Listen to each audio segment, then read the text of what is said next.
sometimes we cry. This is where we get real about being human. The slip-ups, the regrets, the bad calls, and the funny stories we'd rather forget. Sometimes the worst mistakes are the best. But at the end of the day, we're all just losers. I'm your host, Josh, and this is The Great Mistakes. For my great successes and my great mistakes. Hey, welcome to The Great Mistakes podcast. I'm your host, Josh. This is my friend, Tyler Hudson, owner and founder of the Shankly Elite Training here in Dalton, Georgia. Actually, my son's coach. No big deal. He still hadn't won any MLS contracts for me yet, though, but we'll see what's going to happen. Yeah, not just yet. So how's it going, man? How's business? How's the year been? What's in the future? What's in the past? This year, mayhem. Yeah. Just kind of rolling with it as we go. Very, very busy. Fortunate for that reason as well. But just kind of learning the way of owning a new facility now, rather than just the business, which was currently operating out of, I guess, the local fields. Yeah. Now owning our own facility is a lot more high maintenance, a lot more work, but we're getting along with it. We're figuring it out along the way, and we're moving. So that's more important. Yeah, I mean, it's growing pains, right? Yeah, for sure. Yeah, for definitely. Sure. Every day. You got a lot going on. Every time I come in, I'm like, it's, you know, whenever you see a friend or something, it's like you want to talk to him. It's like, yeah. I know this guy's busy. Yeah. It's like you get that thing. You got it going on. A lot of kids out there, huh? For sure, yeah. We've grown substantially as well since we got the facility. It was kind of like getting it up and running. I feel like we're at the point now where we're moving every single day of the week, almost 24/7, and I guess people say it's a good problem to have, but at the same time, it's kind of like finding the balance of everything now and making sure that we're knowing when to take it easy, when to really kick on with certain things, and then keep everything flowing the way it is right now anyways. Yeah, I know sometimes, like in business and anything, really, you got to figure out, you come to a convergence point, right? You got to start to kind of figure out what you got to cut loose, what you got to pick up on, what you got to slow down. Yeah. That's I think you're kind of like starting to get that critical point. Yeah, I think I fell into that trap when we first kind of got the place, where I was trying to kick everything off at the same time and overloading myself too much, more than anything. And it wasn't really taking off in each area like I'd like it to. And then I thought, you know what, let me just take a step back a little bit, maybe focus on one thing at a time. And training was fortunately already running. It was kind of like I didn't really have to do too much else to keep that up and running, but maintain it and then get every other program running, like the indoor soccer league that we do now and the fitness program and all that stuff, which again, all of it collectively wasn't really working, pumping every hour into everyone. So now it's just breaking them down. And fortunately right now we're getting each program where it needs to be. Yeah, so it's going by phases. It's sort of like you can't do everything at once. I know I've got that problem. Jesus, yeah. And if you're a go-getter like me, I know you are, man. It's like, okay, I got to step back because I know, like, initially, I mean, I've been planning for like 6 months, like, for this to launch a supplement company. Yeah. And I'm like, and I get back from my, work trip I was doing in Africa, and I'm like, holy shit! I'm like, all right, I got. In the next 16 days, I'm going to do these 32 things, and then come to find out, I've got got this new office, a new studio, this and that. I got to find help, and it's like, I don't have time. Now I'm catching up with other business, with the peptide thing. It's like, okay, maybe I should just not put so much pressure on myself. Yeah, because it's good to have some pressure, It's different when you're wired a different way. Yeah. Then you're always putting pressure on yourself for that reason as well, because you almost feel like you're not doing enough then. Always. In a way, I guess it's good to feel like that, but also not so good at the same time. Yeah. I guess, having a female in your life like me and you both have, that's kind of bringing you back down to earth sometimes, saying, hey, sort your shit out, make sure everything's in line properly, instead of just overloading all the time. Yeah, I know, because it's funny, because like your old lady always keeps you in check, and you don't realize how beneficial that is, because you're right, like me and you were we're in the office, we're talking, we're like, this, we're gonna fucking kill it, boom, boom, boom, and it's like we're not gonna tell each other not to go harder, you know? Yeah, so. for sure. No, that's it. But now kind of just moving now, and as I said, everything's running the way we'd like it to. Just kind of adding new things along the way and not slowing down anytime soon, in a good way. And then making sure we are obviously taking breaks when needed. And I think that's why Christmas time will be very important this year, of having at least a week or so off of not really thinking about much else apart from what's most important, the family, friends, everything around Christmas time. So for sure. Yeah. So I know before you were an athlete, right? You played at which level of soccer, or where did you play? Of course, I grew up in the UK. Right on. Obviously from Liverpool, England, born and bred, and I grew up playing just local. They're not as good as Manchester, right? I'm just get kidding. off this. But no, it was just kind of growing up in the youth soccer in England, obviously called football, not soccer. But But well, the term football comes from the UK. Exactly. Yeah, but trying to find my way, I guess, find a path in the grassroots in the UK, and growing up playing the nitty gritty Sunday, Saturday leagues of Liverpool, England, and find a lot of good talent in them leagues, which of course have went on to do bigger and better things in the pro game. But just finding my way about, went into kind of school soccer, and then of course was fortunate enough at a certain age to get scouted and play for a professional academy in England. I then of course stayed at that professional academy for several years before it was time to look into gaining a first contract in the game. I think I took my really first big knock when I was about 16, and I was playing for a club called Wigan in England, which were a Premier League outfit at the time, and good club, obviously a lot of good pros to look up to because they were playing at the highest level in Europe, and unfortunately didn't get that first contract which I set out to do. Not knowing why right now. I know everybody has opinions on certain things as well as coaches, but just didn't get the breakthrough there, and moved on to another club after that, and which then again I come into contact with the gentleman who eventually sent me over to America here. His name's Tony Robinson, and he put the pieces together with my parents to come over and stay in Atlanta with a host family. And I guess that's from then originally going into the pro game and wanting a first contract at the respected club that I was at, which was in the third division or the fourth division in England then. It's called Morecambe FC. I just didn't see a light in me signing a 1 year contract in the pros, to not really have too much stability to kick on. And obviously nothing's guaranteed at that age, but you never know what's happening. You could be on a 1 year contract and next week you're not good enough for them. So I wanted the education side of it, and the US seemed like the best possible opportunity for me to do that, as well as continue playing at a high level. So I guess seek the opportunity to come over here, and was presented in the right family for sure. Living with the Samnick family in Atlanta, which are still like my closest family here today, and they still look after us and all their kids like we're their own. Yeah. And I was able to live with them for a few months before gaining several college scholarship offers, and that was kind of my journey getting over here originally. Yeah. So what college did you go to here? I originally committed to play at the University of Wisconsin, so I was heading up. Yeah, I was heading up north. Well, it's cold enough for you, like exactly, the UK, right? Yeah, I thought about it in the end, and I was kind of like, do I want to go from another cold city to an even colder city?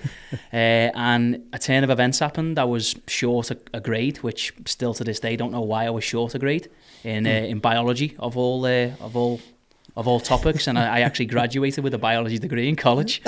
So I was ineligible for the NCAA, and I had to stay back in England for another year.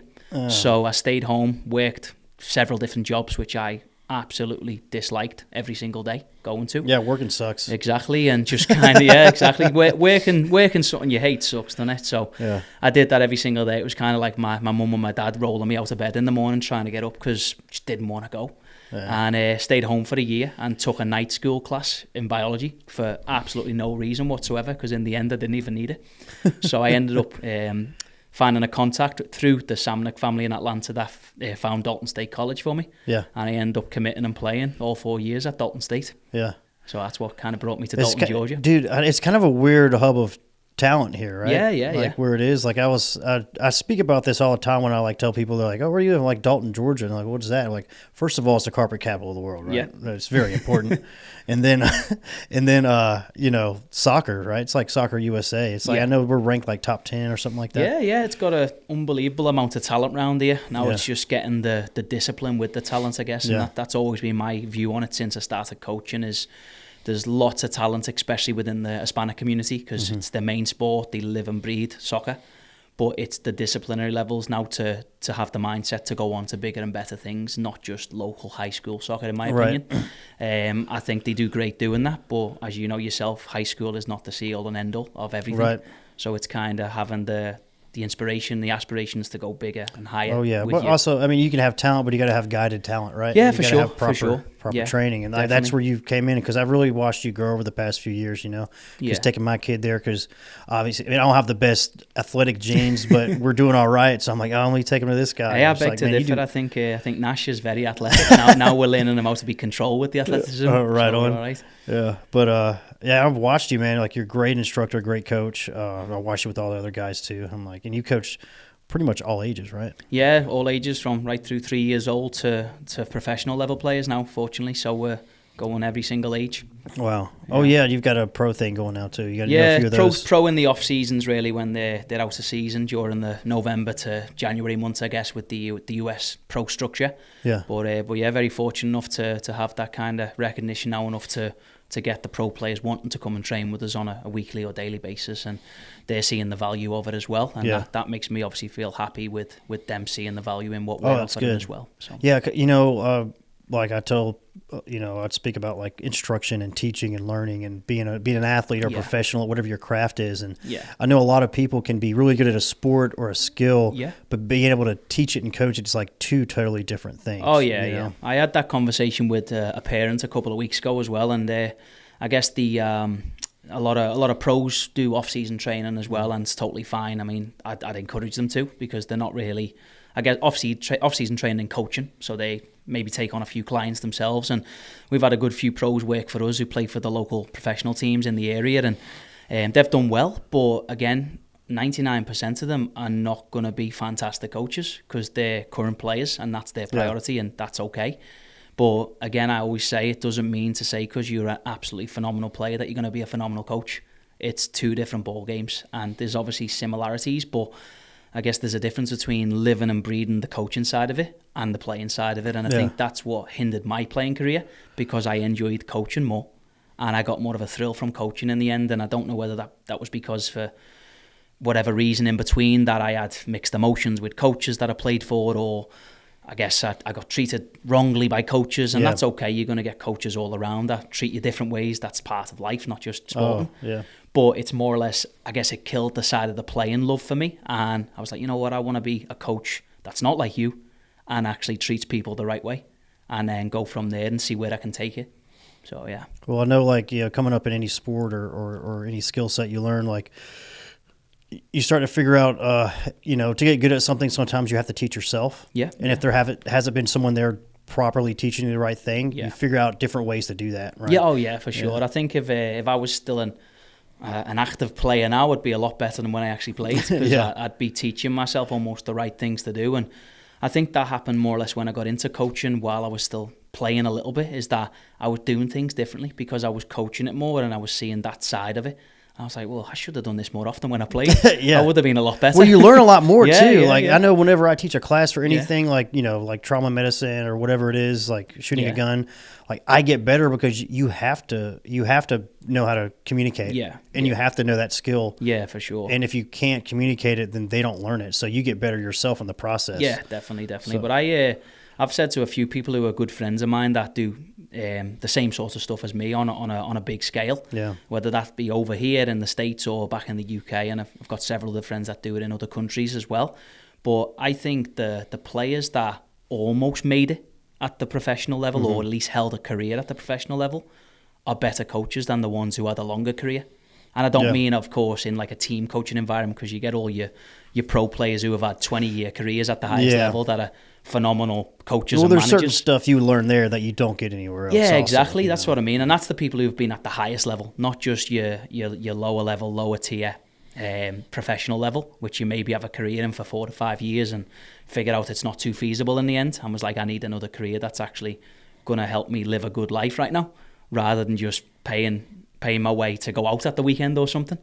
And that's why I always said then, I was like, the people who maybe played semi-pro or just almost made it, was on the brink of kind of maybe getting a contract but didn't, and then went straight into coaching, they're the better coaches, because then Yeah. they've found that path and have lived and breathed the coaching side. And again, as I said, the people who did maybe play at the highest level, and you see it even in management now, is there's prime examples who have had phenomenal playing careers that just didn't succeed as managers, and for whatever reason that be, it might be the leadership style, they might be more individual, and they were more individual players, or they were just better at playing than they were at leading a group. Right. And it was one of them. So yeah, I mean, I know there's some people, like, there's some superb athletes out there who they pick it up without knowing why they're so good at it. Yeah, and they're not really coaches, those type of guys. Yeah. You know what I mean? It's like you're such a natural that you just do your thing, buddy. Yeah, like, for you sure. go. For sure. You don't have to teach anything, right? Yeah, definitely. What are like some like common downfalls you think, like with like young athletes, like, you know, high school to college to pro? Like, what do you think are like some common mistakes like they make, or if they don't pay attention to, like making it to the next level? To make it to a pro level? Yeah, to a pro, or at least even college. College, all that, yeah. I think just being, and I guess you've got to be somewhat unrealistic to a certain extent when you want to achieve big goals. Mm-hmm. But being really realistic with yourself is like, is that level really going to happen for me, or is that the level that I'm at right now to get to? And I think I don't know whether it's more of like an Americanized thing as well, because professional soccer has not really been around that long in this country, right. Is that they see all the international players, clubs all over the world that have been there for a long time. It's like, I could get to that level and I can do that, I can do this, I'm going to go pro.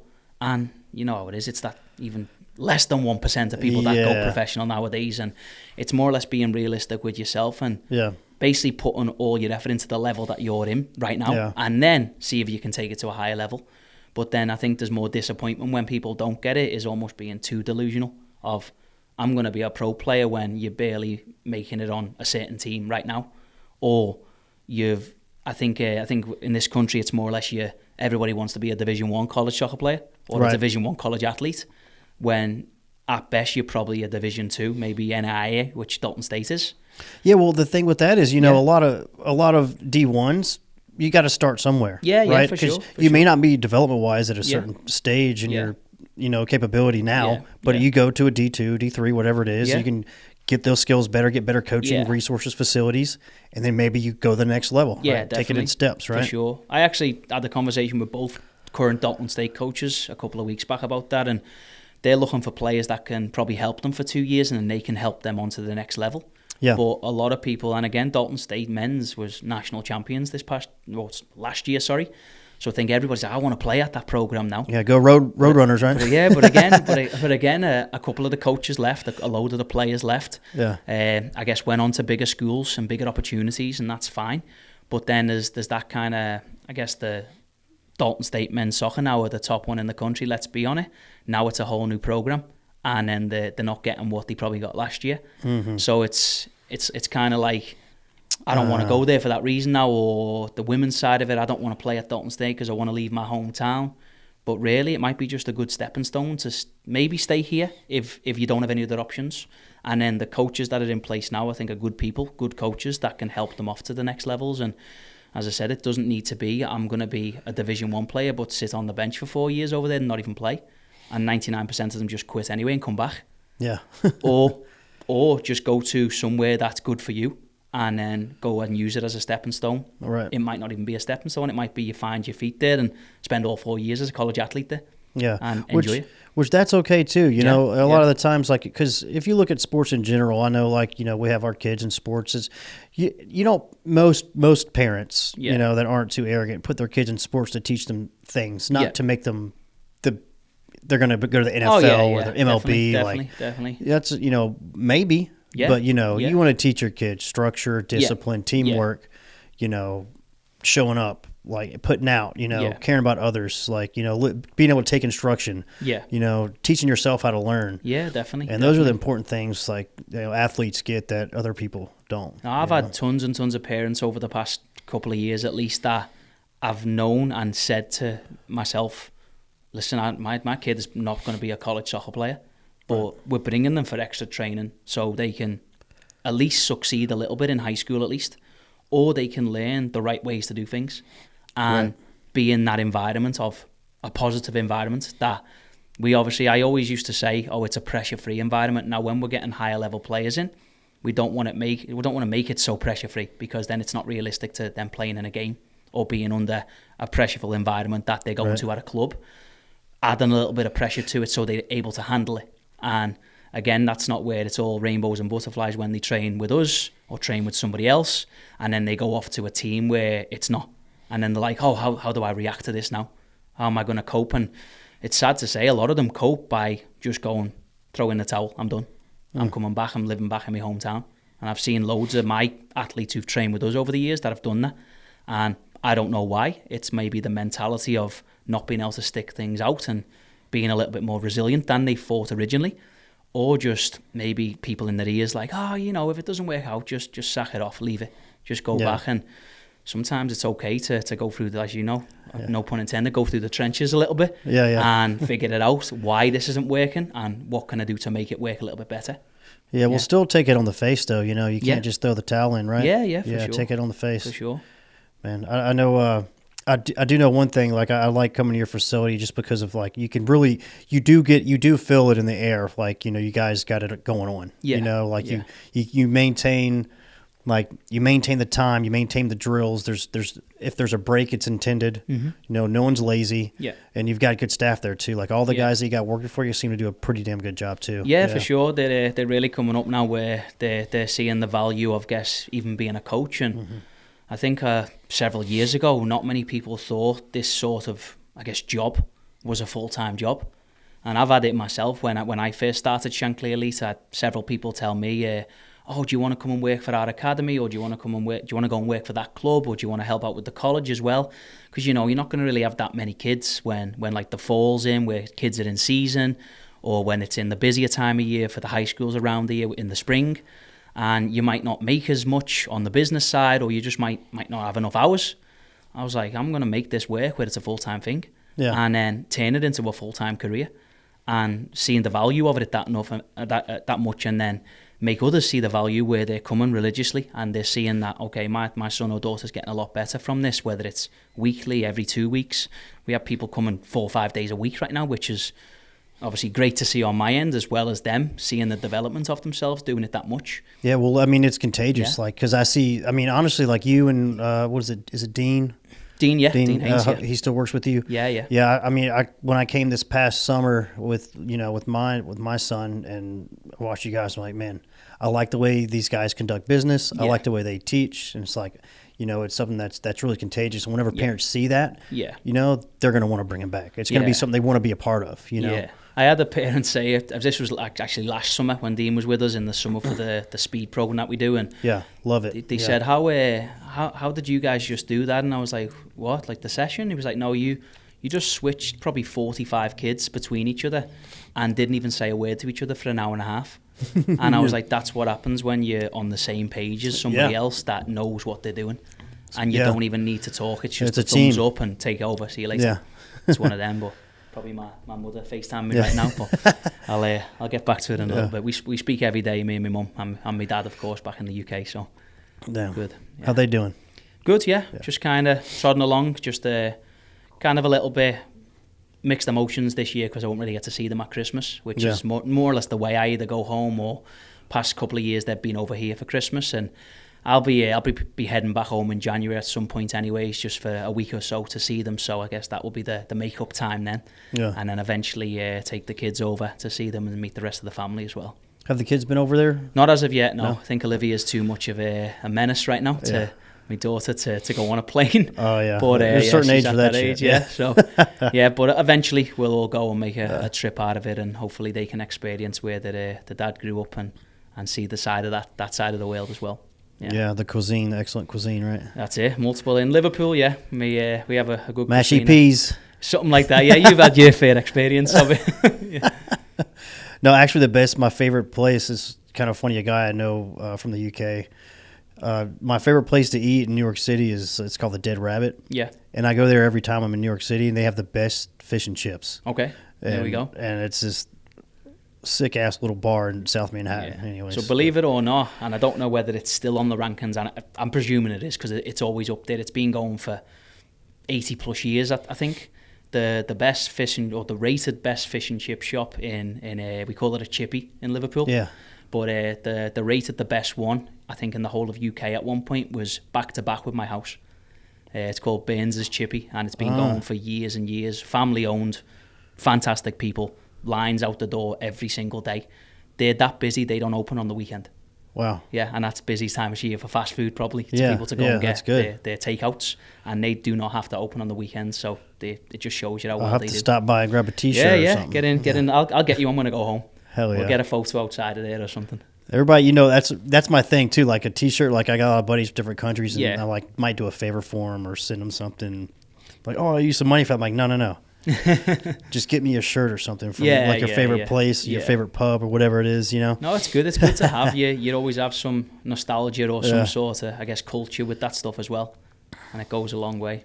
So what's next, man? I know we talked about some stuff in Atlanta or some other film type things. You got something on the horizon with that or? Yeah, so probably can't say too much about it right now. Okay. Just because it's still in the works. Never said that. I know we talked about it yesterday a little bit more off camera, but yeah, I guess we'll talk about it more when it happens. I'm one of them though that doesn't want to talk about it too much until it actually happens. Right. But definitely in the works. We got some big opportunities coming our way. Let's just say it that way. Yeah, anyways. yeah.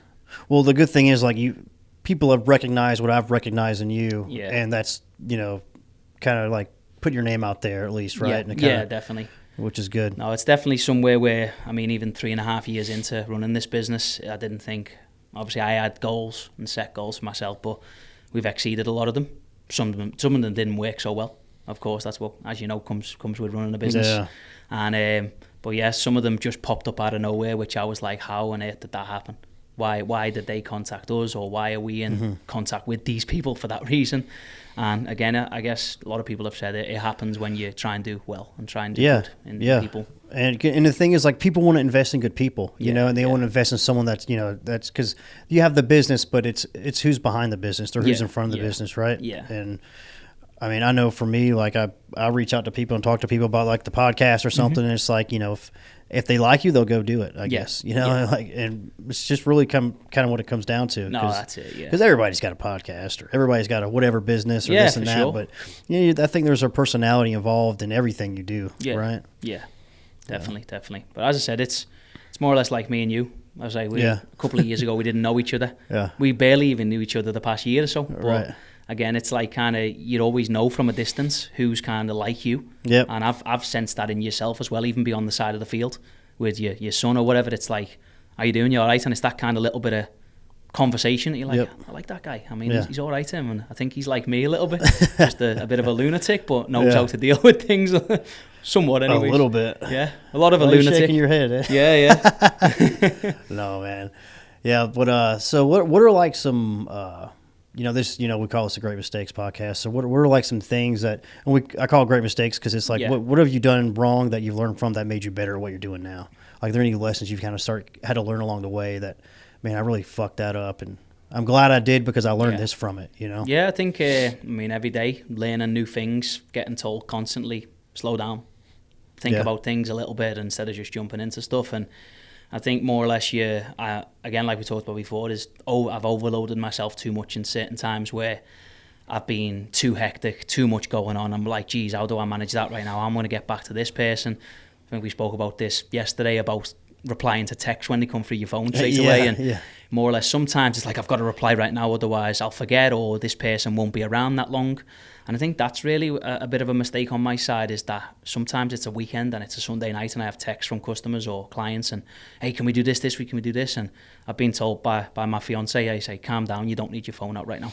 I was like, we're family time and just relax. And I think I've had to learn the hard way in that, of doing it. And you can't always make yourself accessible because then people will always contact you, right? Yeah, for sure. But again, I think, a lot of mistakes along the way anyways, as we always have in life, of doing certain things different ways or certain ways and figuring out that they're not the right ways.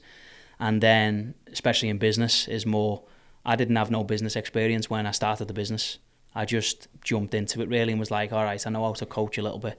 Let me learn along the way. Let me do more and more of it. Let me pick off people's brains who have done it at a higher level than I have, and watch people around the world. I know social media has been a big game for that, because I've been able to watch different people who do the same stuff as I do on a larger scale and pick off their tips, pick off their drills, and put my own together from it, and eventually create something that we have today. And I think a lot of people think, oh, you know what, that's copying and that's doing that. And it's like, if somebody's doing something 10 times better than you, why wouldn't you copy off them? Exactly. Why wouldn't you do it that I way? want to throw a football like Tom Brady. Yeah, exactly. So copy why off wouldn't him. you? Yeah, exactly. Yeah.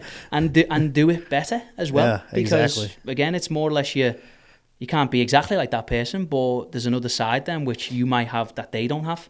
And then you could add your own little spices to that, and then all of a sudden you've got your own set, your own program, everything that you have. And I guess really I've done certain things in that way, and I know it's a bit of a mistake that I shouldn't have done it that way. Maybe that didn't work for us, but it worked for somebody else. Yeah, but you got to do it. Yeah, that's the exactly. only way you'll find out. I mean, like that's what I get a lot of, especially with guys in the military I know, or police, whatever. They're like, man, I'm retiring, or I'm doing this, and I need an extra income stream. Yeah, and I'm like, well, start a business. And they're like, and what? I'm like, it doesn't matter. Yeah. You'll learn along the way. Dude. Yeah. Like, I'm still learning now. Like, every day is a learning process. Yeah, and you start to get to yeah. the point to where you're like, you have so many reps and doing like certain like business tasks or, whatever the process is that you don't realize how much you're learning along the way. Right? Oh yeah, for sure. No, I've definitely learned along the way in terms of business structure and knowing how to properly run everything. And it's not just about coaching now; it's about getting everything else in line and making sure it's all in order. And I am absolutely terrible at that sometimes of putting things into an organised file. Yeah. And then again, my other half comes and says, too, "Hey, bro. you need to do that proper." Fortunately, now we've brought one of my other staff members who's recently just come back into town. That's like my right-hand man on board. That is helping out massively with all that. So I have a little bit of less brain capacity, but more brain capacity now to think about other things. But yeah, I had a gentleman who's a fantastic guy around Ringgold, Chattanooga area who we've done a lot of partnership sessions with his academy that he runs, and just an all-round good person that his son actually trains with us as well. And he asked me about a year or so ago, hey Ty, are you from a business background like your parents and all that stuff? And I was like, listen, my parents are some of the hardest working people you'll meet, and they are working class blue collar workers, and they've just worked jobs their whole life that they've worked for other people ultimately. So no, I do not have any business background in my entire family.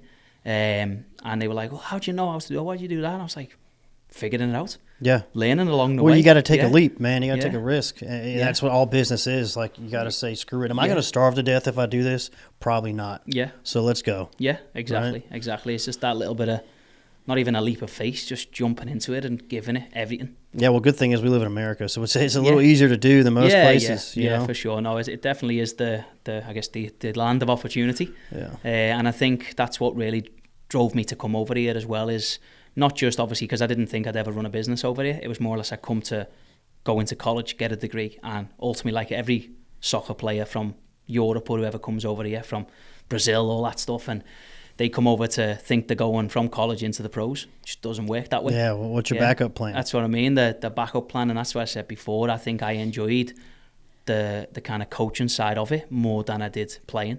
And that's what my dad ultimately said to me when I was thinking about starting the business and telling him what the possibilities were of what I could do with this side of a business, especially in this area, with it being more or less deprived of the private training aspect, but had a lot of soccer culture and background and so many kids that wanted to do it. And I was like, well, I could probably do this with this and build this from that.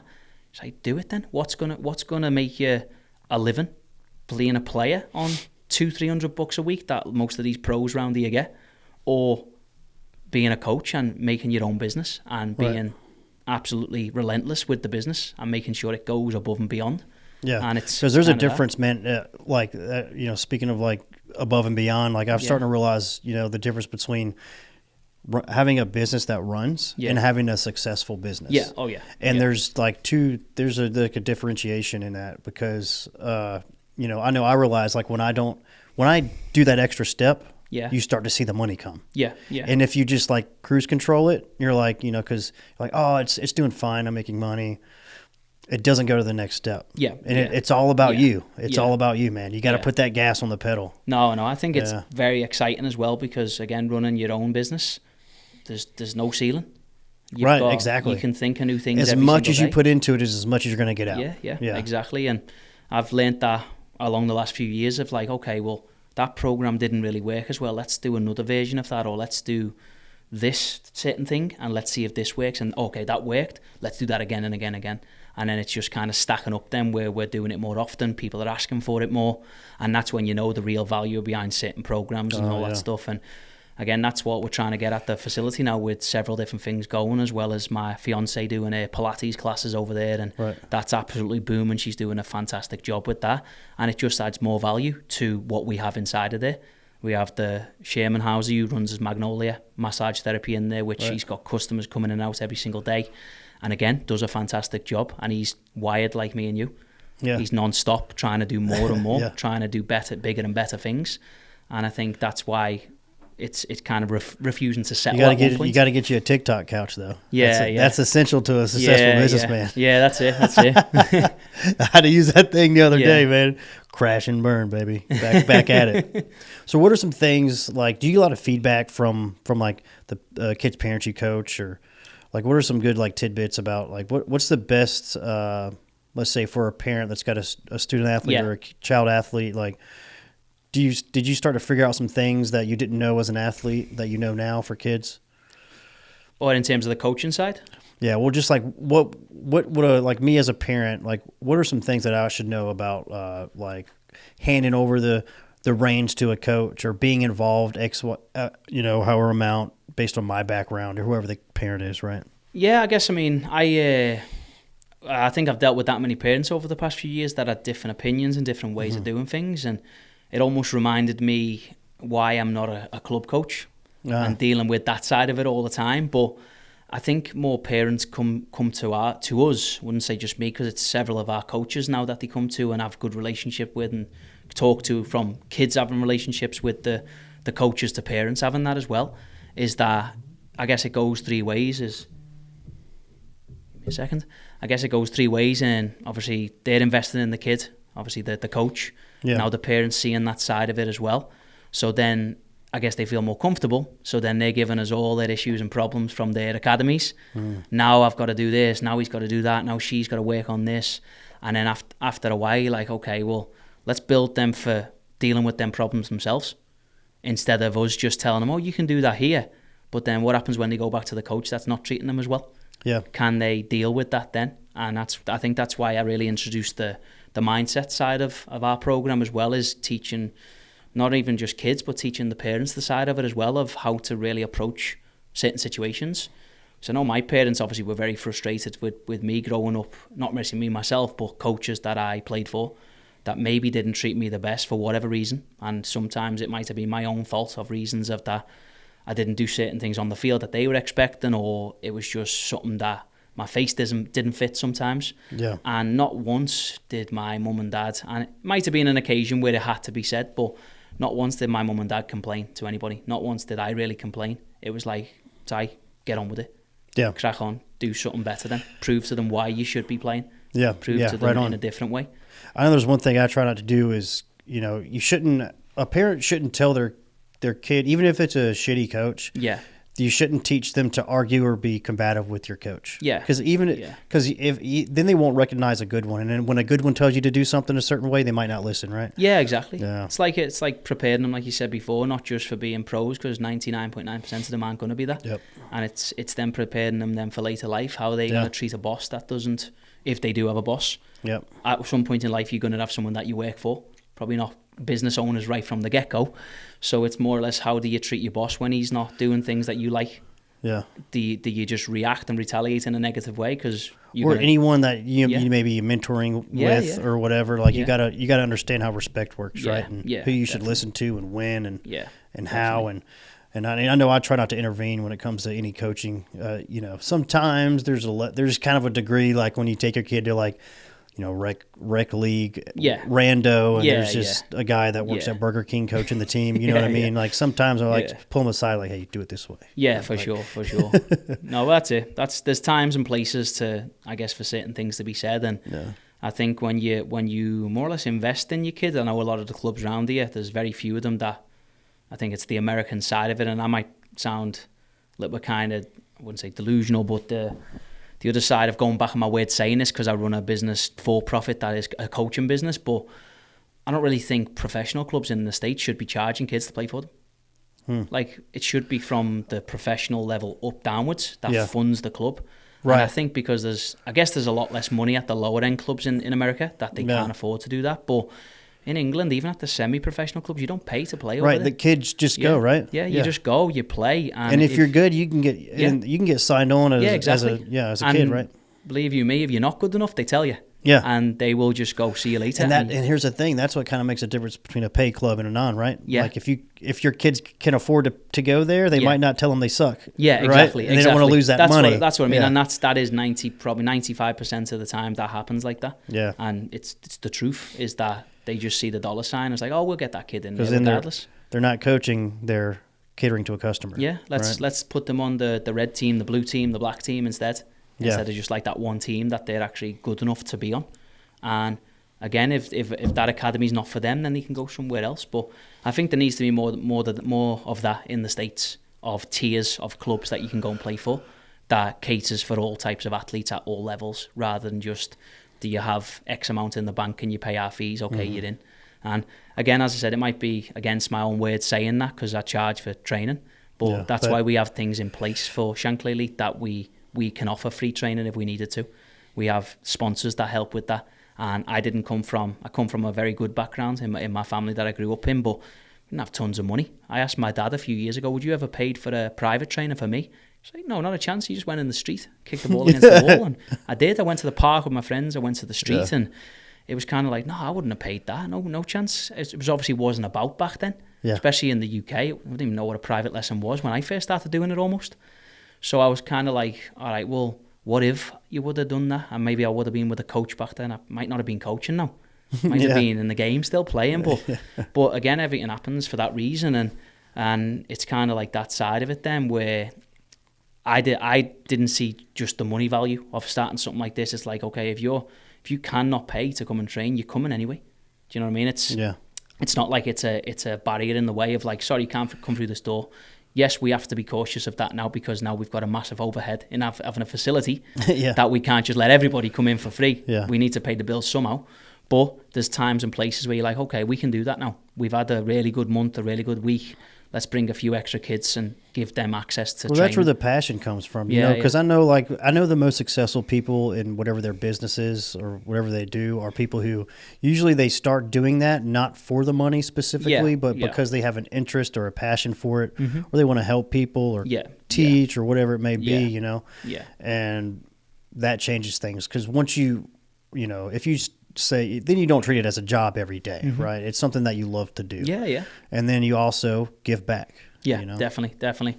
And I heard someone say a while ago, I think when you do have a business that, I mean, I guess that does what we do as well as other types of service businesses in the industry, whatever industry it is like, I think too many people all think you should always have to give back all the time. I heard someone say a while ago, it's like, just because you're making money doesn't mean you have to give it back to everybody all the time.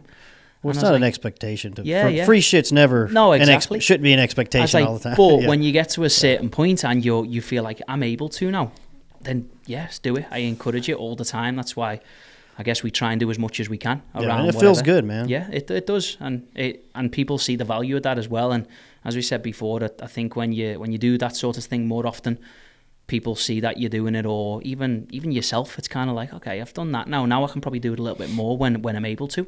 And then more and more people will then have a lot more respect for you, I guess. And it's not that we do them things for that reason, right? But it's just the way it works.